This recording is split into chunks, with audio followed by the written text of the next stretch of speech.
আৰু ঠিক একেধৰণে উচ্চতৰ মাধ্যমিকত সুখ্যাতিৰে উত্তীৰ্ণ হোৱা হাইস্কুল শিক্ষান্ত পৰীক্ষাত ডিষ্টিংশ্যন সৈতে পাছ কৰা ছাত্ৰ-ছাত্ৰীসকলক আনন্দৰাম বৰুৱা বঁটা আমি প্ৰদান কৰিম। এই সময়ছোৱাৰ ভিতৰতে হাইস্কুল শিক্ষান্ত পৰীক্ষাত ডিষ্টিংশ্যন সৈতে পাছ কৰা ছাত্ৰ-ছাত্ৰীসকলক আনন্দৰাম বৰুৱা বঁটা আমি প্ৰদান কৰিম।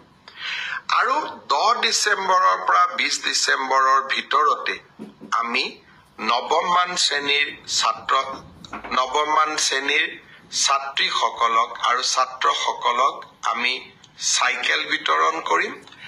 আৰু ঠিক একেধৰণে উচ্চতৰ মাধ্যমিকত সুখ্যাতিৰে উত্তীৰ্ণ হোৱা ছাত্ৰ আৰু ছাত্ৰী যিসকল ইতিমধ্যে নিৰ্বাচিত হৈছে তেওঁলোকক স্কুটিসমূহ বিতৰণ কৰিম।